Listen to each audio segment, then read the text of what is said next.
So with the recent outburst of your husband on Instagram, why are you just about to respond to the allegations? The honest truth is, when I was in my bedroom when my friend walked into the room with a couple of other people and woke me up and basically just started narrating what had happened. So when someone wakes you up from sleep, the honest truth, my first thought was, I thought maybe they found him dead. And then when they said they didn't know where he was, my thought was, and everybody's thought was, we need to find him. He's suicidal. We need to find him. We need to make sure he's alive and he's well. So my initial thought was not, I didn't even know what he had said. It was just, let's find him. Let's make sure he's okay and he's alive. So I couldn't respond to anything because I didn't even know the extent of what he has said until much later, because a lot of people, someone actually took my phone away from me. They didn't want me to see what was said online, and I was just scared for his life. I was just panicking. So at what point did you find out that he was okay and that nothing is wrong with him? At about I think 10, 11, we got a call. We were in my bedroom.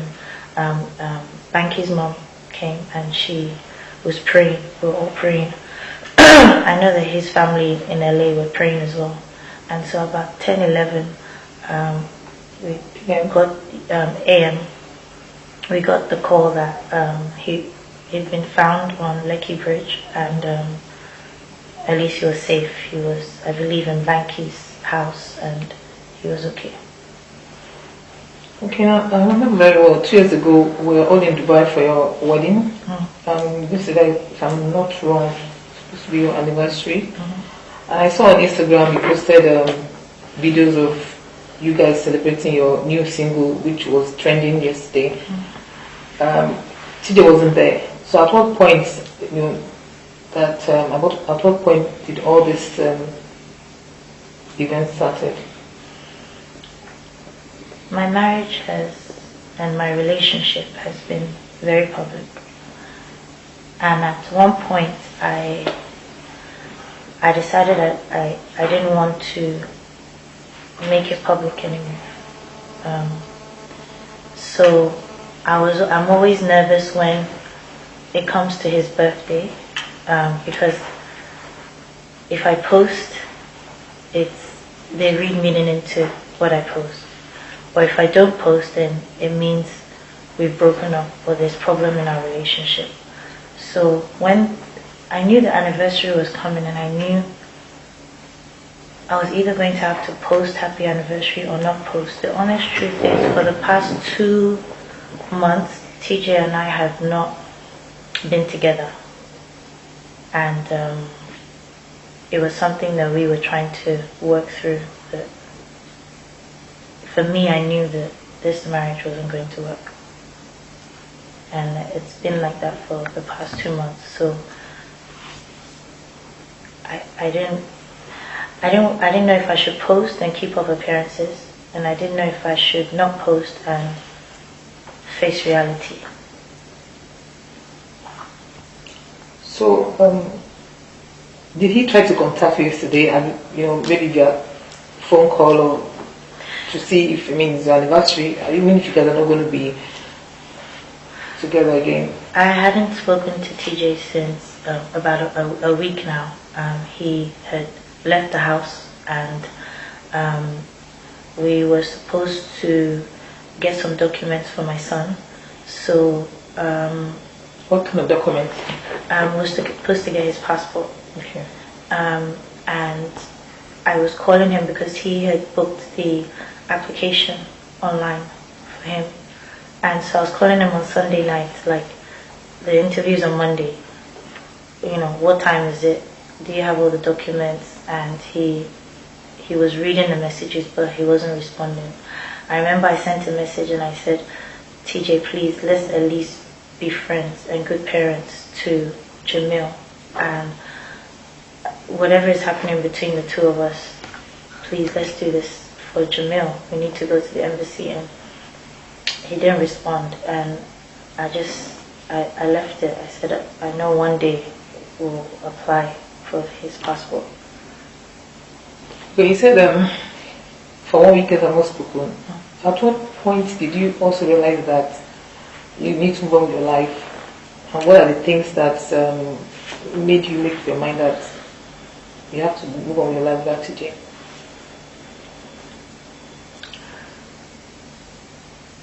I've covered up for a lot of hurt in our relationship. I was in Jamaica recently, and just before I went to Jamaica, I found out I was pregnant again, and we both discussed it, and we were just trying to find out how we were going to manage the situation. Another baby so soon. So I went to London and I got on a 10-hour flight to Jamaica to shoot a video with Busy Signal. The morning they were supposed to shoot the video, I was doing my makeup, I was ready to go on set.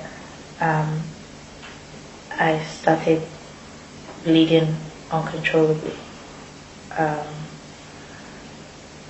So I started panicking.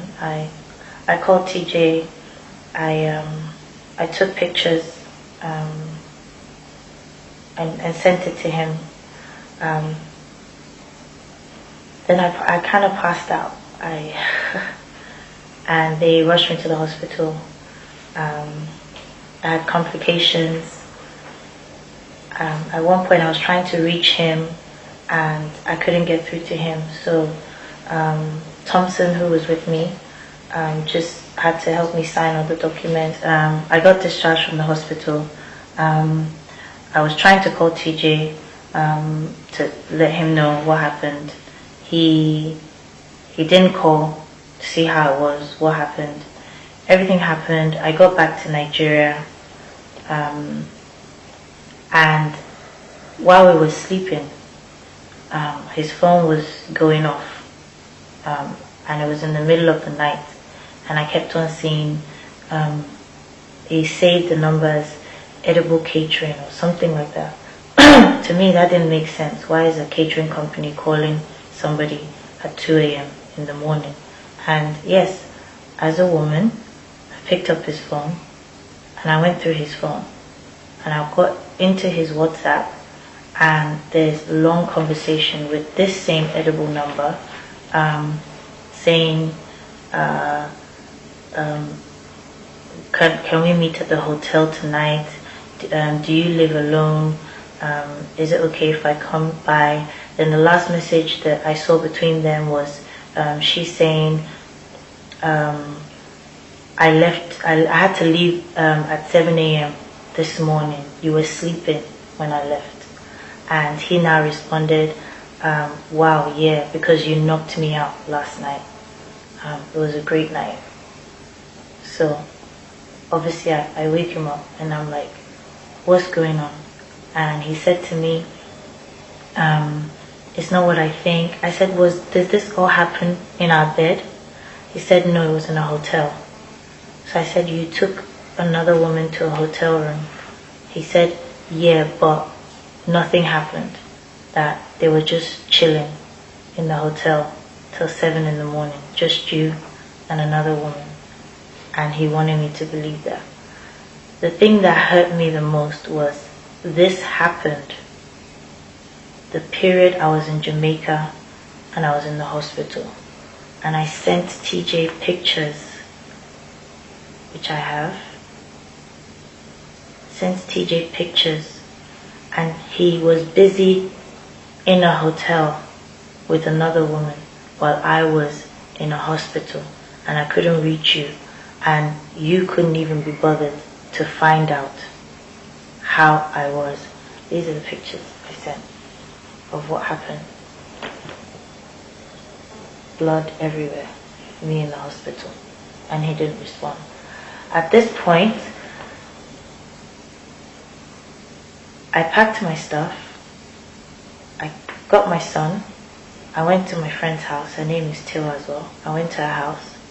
I stayed the night there, and she asked me one question. She said, what's the next step? And I said to her, Tiwa, I'm done. I am done. Obviously, he's been doing some stuff for now. Azika, I don't think we have enough time to cover. I don't know where to start. I don't know which one to say first. I don't know where to start. I don't know. I've covered up for so long. Because I wanted people to believe this story of TJ is the one that takes care of me. TJ is the head of the house. TJ is a loving husband. TJ is the one that made me, took me from nothing to something. I wanted people to believe that. I wanted him to feel like a man. I covered up so many times. Since my son has been born, TJ has not spent 1 naira. Hospital bills. I paid for hospital bills. I paid for his flight to come to London. I paid for the apartment, the hotel, the short stay we stayed in for 2 months. The groceries we did. The clothes. The pushchair, the nursery. Everything. Even while we were in London, we went shopping for him, TJ. Not just my son, for TJ. So that when we come back to Nigeria, he will have new things. Paid for everything. And his excuse sometimes is, I don't have money, I don't have money, I don't have money. And I try to pay for everything so that, not that I try to, I have to pay for everything. Otherwise, where will we be? So that he can go out and hustle or focus on the contract he's looking for or the business he's looking for. And he will tell me he doesn't have money to buy diapers or anything, but he has money to get haircuts twice a week. He has money to do laundry. He has money to take women to hotel rooms. Because you're not going to sit here and tell me that it's the woman that's paying the hotel bill or the food that you guys are eating in the hotel. But there's this feeling that once a woman is more successful than a man, she disrespects him. But he also said you have never asked him one day if he has eaten, that you don't cook for him. Maybe because we don't live with you guys in your home. He said you've never asked him one day if he has eaten, and for the past 2 years you have not cooked for him. So is it possible that you could be doing everything for him, but you still don't respect him as a husband? That's a lie. I'm not going to sit here and lie and say every time I come home I cook. And I'm not going to make excuses and say because of my career I'm too busy to cook. I'm the same person that works and puts the money in the house. I'm the same person that works long hours to make sure we have a roof over our head. I come home late, sometimes very tired, sometimes I'm out of the country. There's not one time that if I come downstairs and I make something that I don't make for TJ. There's never a time. And because I know what my schedule is, I had to hire a cook. I don't think there's anything wrong with that. To hire somebody to be cooking in the house. For him and myself. And the other people that live in the house. He said, I don't ask him if he's hungry, which is a lie. But even if it's true, the things he puts me through will not even encourage me to want to ask, my husband, have you eaten? When you come home, you go out, and you come home at 7 in the morning, the next morning. Sometimes 2 p.m. the next morning. Am I going to cook for someone that's not in the house? You come back drunk. You come back angry. You come back, we're living on eggshells. We never know what mood he's in. And that's the person I'm going to be saying, oh, my husband hasn't eaten.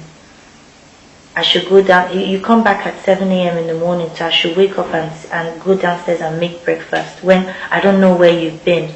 Sometimes TJ will go out and he will not call, he will not tell me. I'll wake up the next morning at 8 a.m. and realize that he hasn't been in the house. At that point, I'm not even angry that maybe he's with another woman. At that point, I'm even just scared for his safety. Is he alive? I'll be calling his phone frantically. Not because I want to find out that he's been with another woman, but because I want to even just make sure that you didn't go and drink and drive and then get into an accident. So I'll just be praying that, okay, I'm even praying that let him even be with another woman, so at least I know that he's alive, that he didn't get into an accident. So is that the person I'm going to be asking, have you eaten? When you come in at that time of the morning. When you sacked him as the manager, what did he start doing after you sacked him as the manager? I will never discredit or take away that TJ hustled for me. I'll never deny that he worked hard for me or that he believed in me. But what I will say is, at one point I had to say, when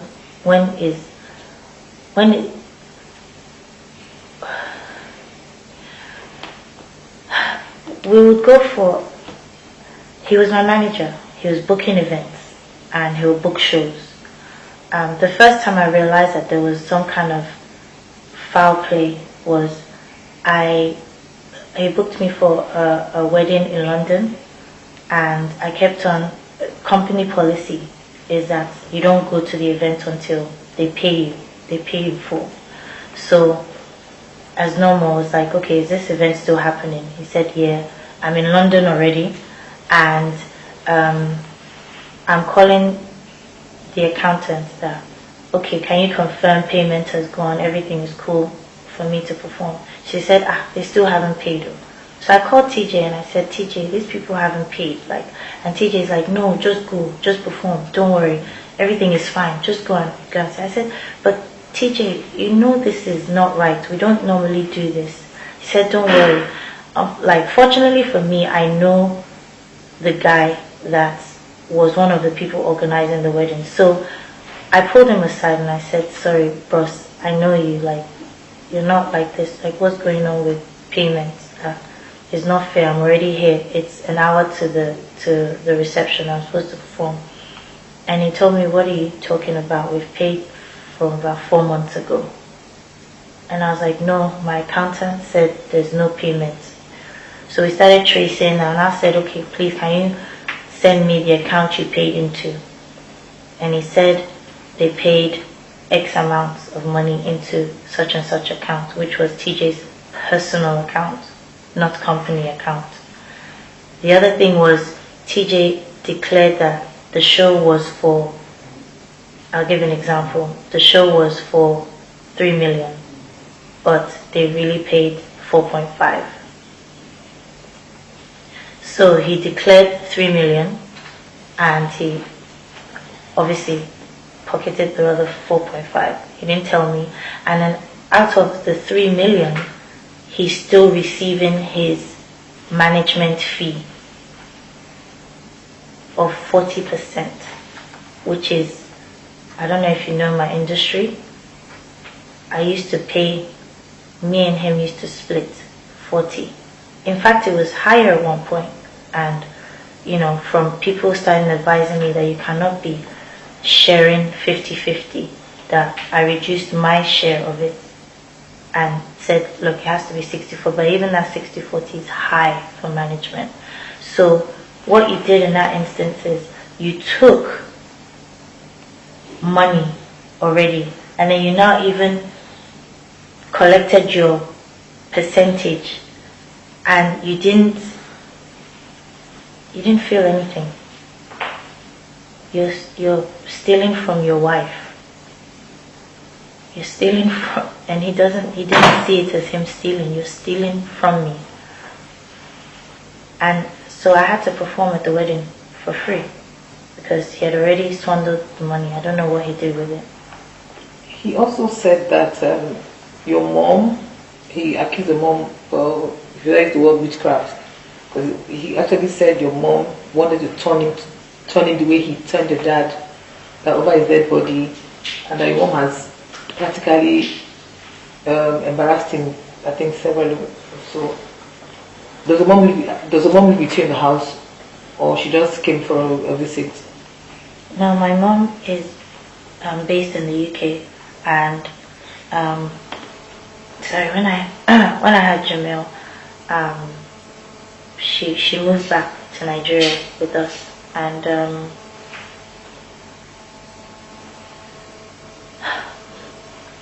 again, like, if anybody has ever met my mother, she's not like that. She's a sweet lady. In fact, she's very British, so she's not hung up on traditions and cultures sometimes. You know, she's just, she doesn't judge. She's not saying because this is my daughter and you're treating her this way, I'm going to judge you. In fact, a lot of times, my mom would say to me, Tiwa, you're the wife. Be patient. Don't shout. Don't curse. You just have to stomach a lot of things. The woman is the one that builds the home. You know, all these things she used to. And TJ would go and tell my mom, you know, whenever we have issues, because my mom would always calm him down, and she's been nothing but a great support for me. So there's not the time your mother and TJ had a quarrel over anything? I mean, I'd love for him to maybe tell me. Maybe there's something I don't know. I'd love for him to tell me if there's something that my mother has done. I have no idea. He also said, remember one of the things that triggered everybody on social media when he accused you of, I don't know if I should use the word, the F word, that you were sleeping with Jazzy, Dr. Seed, Two-Face. What's the relationship with them? I will say, for the record, I have never cheated on my husband. Never. Not with Don Jazzy, not with Dr. Sid, not with Two-Face, not with anybody. And I'm willing to take a lie detector test for that. I have never cheated on my husband. And Tunji knows this. He knows that in his heart.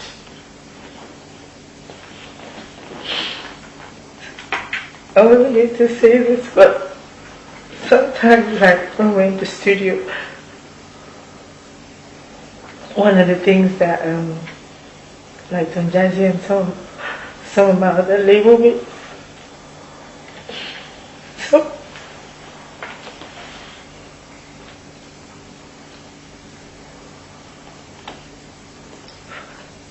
some of the things they say is that I'm very good at interviews. I'm very good with being diplomatic and knowing how to carry myself in difficult situations. And this hurts.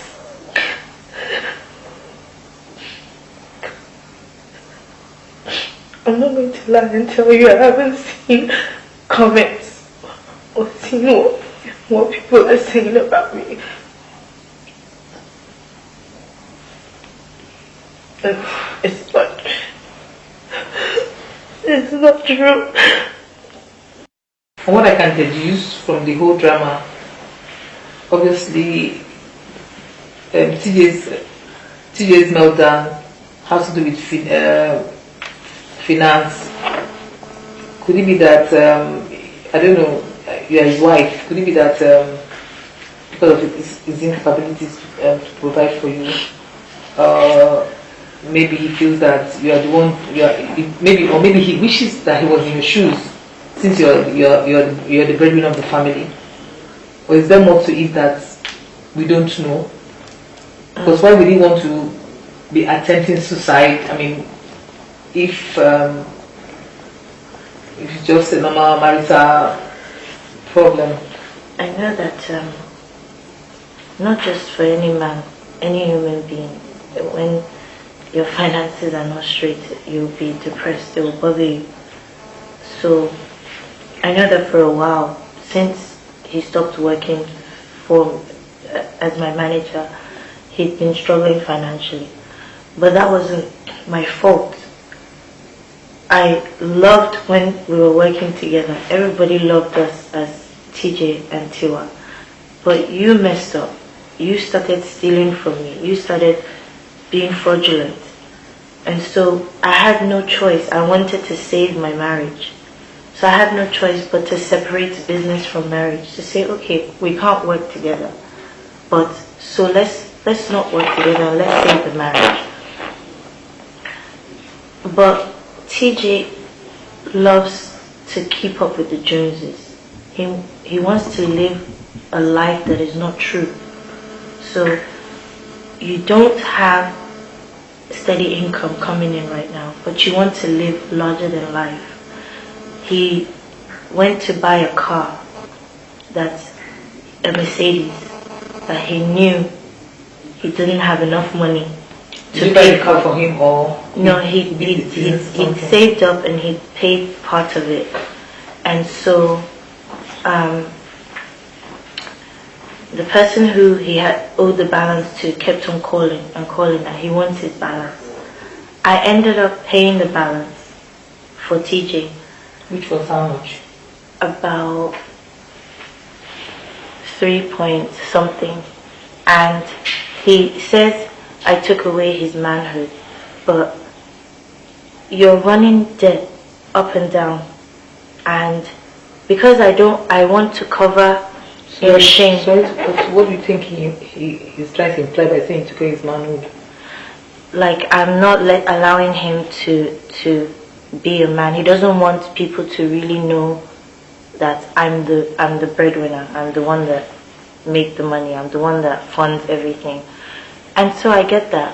And I, as a woman, I don't want people to look down on my man. I want to pretend and lie that, oh, he's the one paying for this, he's the one buying me all these, fancy things and stuff. I want to look like that. I want to feel like, I'm the little queen and my husband is, taking care of me.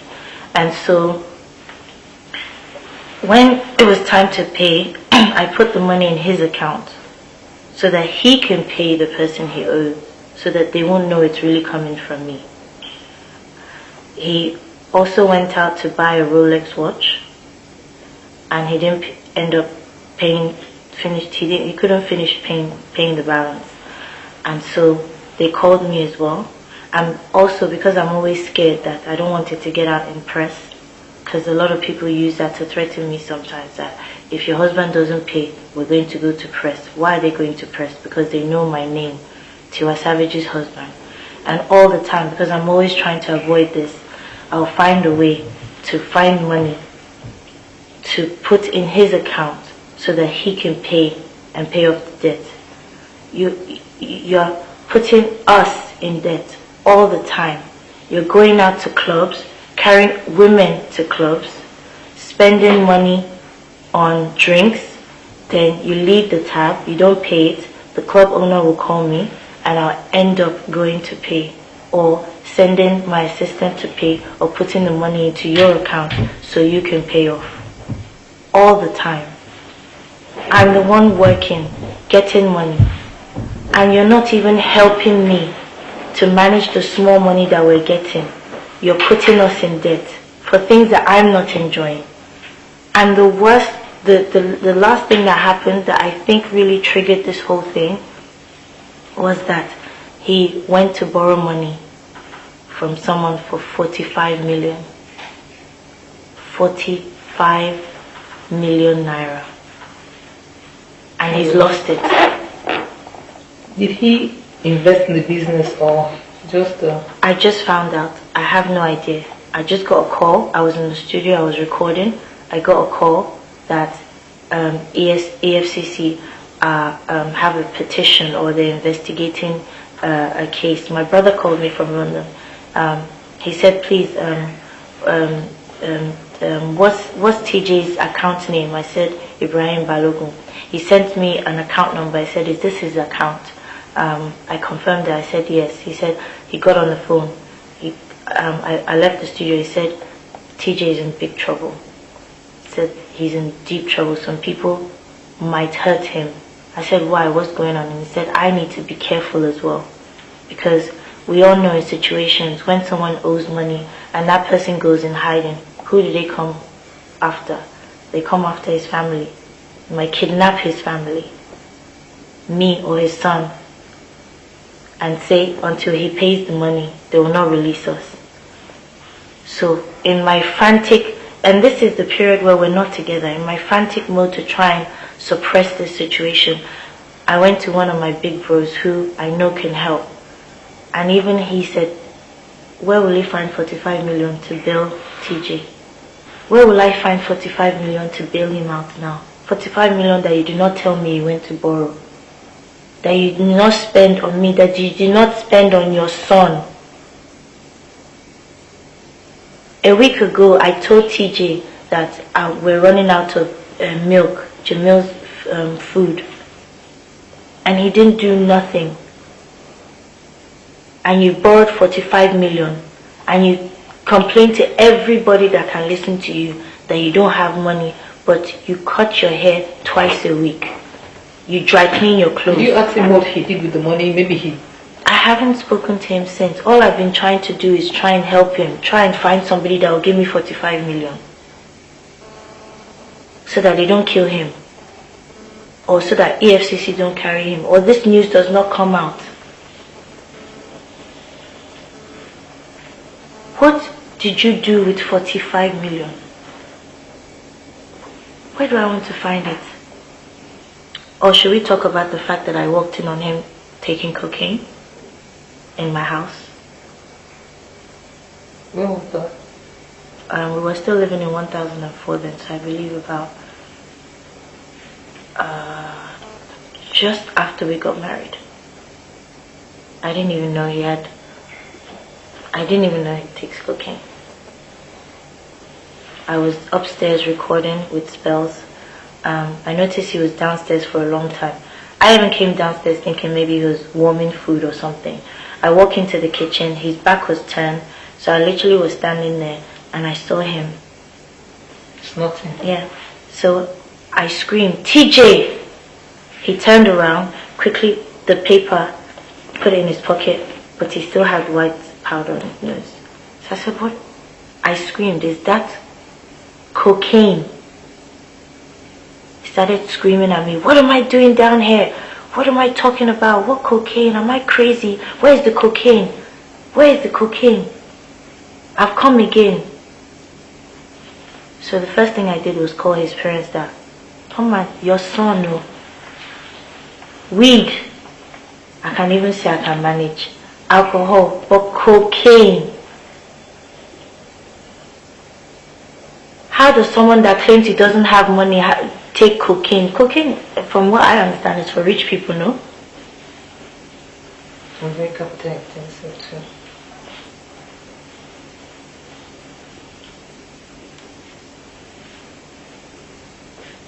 So I'm dealing with your alcohol problems because he admits he has that.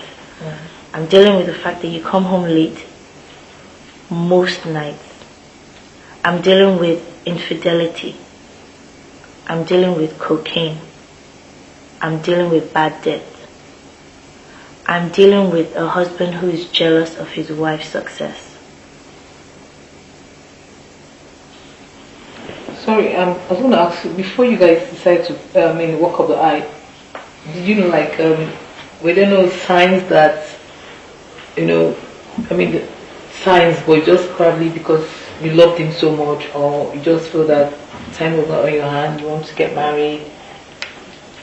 It's a combination of everything. Yes, I didn't know about the cocaine.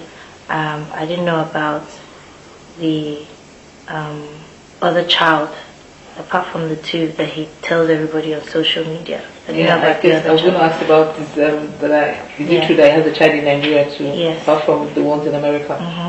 I didn't know about those, but yes, I'm not going to lie and tell you I didn't see signs. I mean, even a lot of people warned me about the type of person TJ is. I'm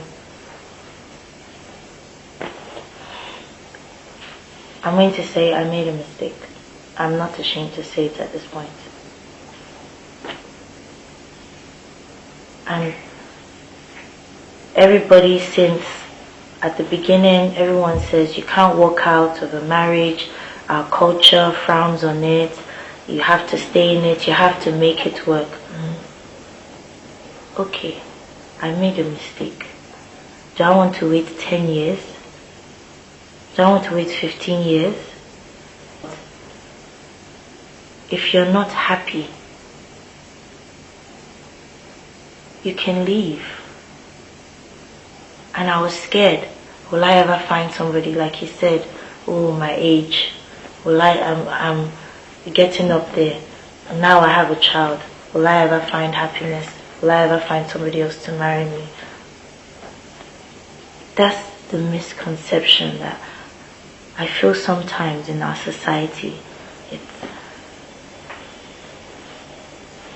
I don't care at this point if I never get married again. I don't care. You know what I care about? I care about being happy for Jamil. I care about being strong. I care about not walking on eggshells. I care about not knowing what state he's going to be in. And yes, you know what? I do want a man that works. That will help me with my financial burden. I'm not saying he has to be a millionaire, a billionaire, but somebody that can help.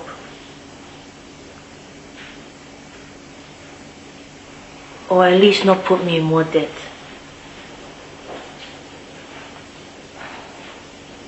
Has he been like abusive or something? Has he actually? No. And I'll never play that victim card of, it's an abusive, physically abusive relationship, but it was a mentally abusive relationship. Because from every day, all I hear from TJ is, I made you. You're nothing without me. I'm the one that created you. I took you from nothing. He didn't find me in a dustbin.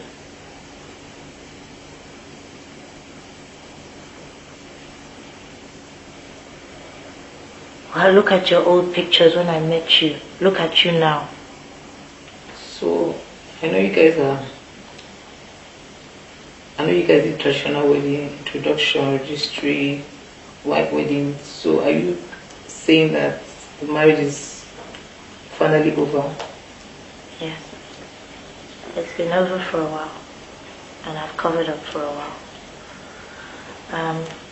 I think what happened was God sent. I thought you guys made us cry in Dubai. I think what happened was God sent, because He made it easier for me to walk away. because of what he did on social media, he made it easy in the sense that he got so many people angry. He pulled so many innocent names into this. He dragged many people plus his own family, that if I was to even consider that I wanted to get back and work it out, there's so many people that will look at me and say, this thing happens again, you can't come and cry to us. So he's made it easy for me to finally walk away. But are you going to you have a son with TJ right now. So how will, parenting, how will it... I will never stop him from seeing Jamil, never. Never. Even today when everything happened, a lot of people were in the house and Jamil's still saying, Dad, Dad, Dad, Dad. And I'm saying it with him as well. That's his first word. But the only thing I want to promise myself is to bring him up to be a good man. So all in all, how will you in summary, your journey with TJ was just... Even till now, I don't wish anything bad on him. Because even when he was abusing me and saying all the things he was saying on Instagram, first I was still just concerned about, and I still am till now. In fact, as we're doing this interview, I'm worried that he might see this interview and it might trigger something else and make him really go and do something bad. I'm worried. I don't want my son to grow up and hear, God forbid, that your father committed suicide. I don't wish that. And tonight I'm still going to pray for him. Yeah, but does he have bipolar, mental... He must do. Because, he was getting help at one point, when the whole cocaine thing came out and he said he needed help. And you see, the funny thing is all of this stuff that's coming out on social media now is what has been happening for a long time. He needs help and we get him help. He goes to see a counselor or a doctor or a pastor, and he uses his own hands to ruin things again. If I didn't care about him or his well-being, I won't be covering up for a lot of things. I won't be going around trying to find help for him. Even now with everything he's done, I still want to find a way to help him out of his debt, because I feel like at least if he's out of this situation, then he can begin to heal and move forward. I just want to say this. If there's anything that maybe I've overlooked to Tunji, I am sorry. I am absolutely sorry. If there's anything on my part that I've done, maybe I've not made you feel like a man, maybe I haven't loved you enough, maybe I've neglected some things that I can't think of,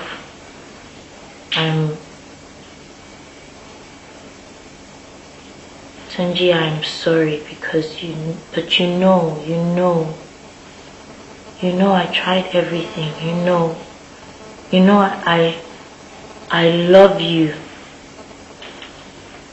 so much, and I'm sorry. I never wanted to divorce. I never wanted to come to this, and I'm just really sorry, and I want him to get better. And I'm not saying this for the camera, but I'll always pray for him.